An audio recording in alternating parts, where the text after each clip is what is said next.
ജാൻമണി രാവിലെ വീടിനകത്ത് ഒരു മുട്ടൻ അടി ഉണ്ടാക്കിയിരിക്കുകയാണ്. ഫോട്ടോ എല്ലാം വലിച്ചു കീറി ജാൻമണി കാണിക്കുന്നത് മുഴുവൻ തെറ്റാണ്. ജാൻമണിയുടെ പ്രശ്നം വേറെന്തോ ലെവലാണ്. എന്താണ് ലൈവിൽ നടന്നുകൊണ്ടിരിക്കുന്നത്? അൻസിബ വന്നിട്ടുണ്ട്. റഷ്യ അൻസിബയെ കെട്ടിപ്പിടിച്ച് കാര്യങ്ങളൊക്കെ പറഞ്ഞ് വിശേഷങ്ങളൊക്കെ ചോദിച്ചറിയുന്നുണ്ട്. ലൈവിൽ നടക്കുന്ന കാര്യങ്ങൾ അപ്ഡേറ്റ് ചെയ്യാനാണ് വന്നിരിക്കുന്നത്. Welcome back to Ansif moonlight media. I'm Ansif. Video ആദ്യമായിട്ട് കാണുന്നവർ ചാനൽ സബ്സ്ക്രൈബ് ചെയ്യണം, ലൈക്ക് ചെയ്യണം, ഷെയർ ചെയ്യണം. നിങ്ങളുടെ അഭിപ്രായങ്ങൾ മസ്റ്റായിട്ട് താഴെ കമൻറ്റ് ചെയ്യണം. ഇതുപോലത്തെ ലേറ്റസ്റ്റ് ആയിട്ടുള്ള ജെനുവിൻ ഫാസ്റ്റ് അപ്ഡേറ്റ്സിനായി ഇപ്പം തന്നെ നമ്മുടെ പേജ് ഫോളോയും ചെയ്യണം. അപ്പോൾ ലൈവിൽ രാവിലെ ജാൻമണിയാണ് ഇന്നത്തെ താരമായിട്ട് നിൽക്കുന്നത്.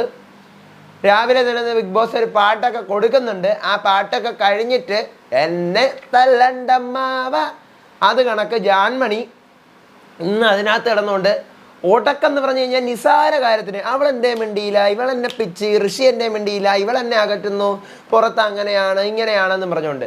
സത്യം പറഞ്ഞു കഴിഞ്ഞാൽ ഈ റീ എൻട്രി കൊടുക്കുന്നത് ഈ പഴയ കണ്ടസ്റ്റൻസ് എല്ലാം അവിടെ വന്ന് നിൽക്കുമ്പോൾ നമുക്കൊക്കെ കാണാനൊരു രസമാണ്. അല്ലെങ്കിൽ ഈ പറയുന്ന 5 പേര് ടോപ്പ് 5 ടോപ്പ് 6 ഒക്കെ അതിനകത്തുള്ള അപ്പോൾ അവർക്കൊരു എന്താ പറയുക ഒരു സന്തോഷമാണ്. അവരാകെ ഒറ്റപ്പെട്ട് 10-100 ദിവസമായിട്ട് അവരവിടെ 10-95 ദിവസമായിട്ട് അവരോട് ഒറ്റയ്ക്ക് ഇരിക്കുമ്പോൾ പുറത്തുനിന്ന് ആൾക്കാരെ കാണുമ്പോൾ അവർക്കൊരു സന്തോഷമാണ്. അതവിടെ ഒറ്റപ്പെട്ട് നിൽക്കുമ്പോഴേ നമുക്ക് അറിയാൻ പറ്റത്തുള്ളൂ. അപ്പം അങ്ങനെയുള്ള അവരെ കാണാനാണ് ഈ പറയുന്ന പുറത്തുനിന്ന് കണ്ടസ്റ്റൻസിനെ കൊണ്ടുവരുന്നത്, പഴയ കണ്ടസ്റ്റൻസിനെ. ഇത് അവിടെ വന്ന് കിടന്ന് അവിടെയും കുത്തിത്തിരിപ്പും ബ്രാക്കും പള്ളും ഒക്കെ ആയിട്ടുള്ള ഒരു സ്വഭാവമാണ് ജാൻമണി കാണിച്ചുകൊണ്ടിരിക്കുന്നത്. എങ്ങോട്ടാണ് ജാൻമണിയുടെ പോക്കെന്ന് വെച്ചാൽ അറിഞ്ഞൂടാ.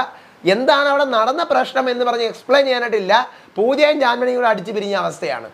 കാരണം പൂജയുടെ അടുത്ത് ആവശ്യമല്ല, കുറേയൊക്കെ പൂജയ്ക്ക് ജാൻപാ എന്ന് പറഞ്ഞ് ഭയങ്കര കാര്യമായിരുന്നു ജാൻമണി എടുത്ത്. ജാൻമണി ആവശ്യമില്ലാതെ ഓരോന്ന് പറയാൻ പോയി ഇപ്പം പൂജ പറയണം ഞാനാണ് ജാൻമണിയുടെ ജീവിതം നശിപ്പിച്ചതെന്നാണ് ജാൻമണി പറഞ്ഞു. അപ്പോൾ ഇനി എൻ്റെ അടുത്ത് മിണ്ടരുത് എന്ന് പറഞ്ഞിട്ട് പൂജയും ജാൻമണിയുടെ തെറ്റി പൂജ നേരെ അവിടെ നിന്ന് പോയിരിക്കുകയാണ്. പിന്നെ പാട്ടും കൂത്തും ബഹളവും കാന്താ അങ്ങനെ പാട്ടുകളൊക്കെ അവിടെ നടന്നുകൊണ്ടിരിക്കുകയാണ്. അപ്പോഴാണ് ഗാർഡൻ ഏരിയയിൽ ഒരു ബോക്സ് വരുന്നു, വൈക്കോൽ കൂന വരുന്നു, അലമാര വരുന്നു. അലമാര തുറക്കുമ്പോൾ അൻസിബ ഋഷി കെട്ടിപ്പിടിക്കുന്നു, വിവരങ്ങൾ ചോദിക്കുന്നു, നേരെ റൂമിൽ കൊണ്ടുപോകുന്നു, കാര്യങ്ങളൊക്കെ പറഞ്ഞുകൊണ്ടിരിക്കുകയാണ്. ഇതാണ് ലൈവിൽ നടക്കുന്നത്. ജാൻമണി അനാവശ്യമായി തെറ്റുകൾ മാത്രം കാണിച്ചുകൊണ്ടിരിക്കുകയാണ്. സത്യം ഇതിനകത്ത് നിന്നപ്പോൾ നമ്മൾ വിചാരിച്ച് പുറത്ത് പോയിട്ട് വന്നപ്പോൾ എൻ്റെ പൊന്നെ ജാൻമണിയൊക്കെ വരുമ്പോഴത്തേക്ക് രസം ഉണ്ടാവുമെന്ന്. രസമുണ്ട്, പക്ഷേ ആവശ്യമില്ലാത്ത വെറുതെ ഈ കമന്ന് കിടക്കുന്ന എല്ലാം മലത്തിയിടാത്തതിന് അതുപോലത്തെ പ്രശ്നങ്ങൾക്കാണ് ജാൻമണി വഴക്കുണ്ടായിക്കൊണ്ടിരിക്കുന്നത്. വഴക്കെന്ന് പറഞ്ഞു കഴിഞ്ഞാൽ ഒരു ചെറിയ കാര്യം പിടിച്ചു കഴിഞ്ഞാൽ അറിയാലോ, ജാൻമണിയുടെ ഇതറിയാല്ല. അവളൊന്ന് സെറ്റാക്ക് ഞാൻ മാറ്റാടാ 2006 ഫ്ലൈറ്റ് ചെയ്യാനാന്ന് പറഞ്ഞുകൊണ്ട് ജാൻമണി അങ്ങ് തുടങ്ങി. നോക്കാം, വേറൊന്നും പറയാനില്ല. ഇനി അടുത്ത് ഉച്ചയ്ക്ക് ഒരു 1-1:15 ആകുമ്പോഴത്തേക്കും നിഷാന വരും. വൈകുന്നേരം ഒരു 4:45 ആകുമ്പോഴത്തേക്കും നമ്മുടെ സുരേഷും വരും. ഇതാണ് ഇന്ന് നടക്കാൻ പോകുന്ന സംഭവങ്ങൾ. പിന്നെ ഇവരുടെ ഒരു വീഡിയോ ഇന്ന് കാണിച്ചു കൊടുക്കും.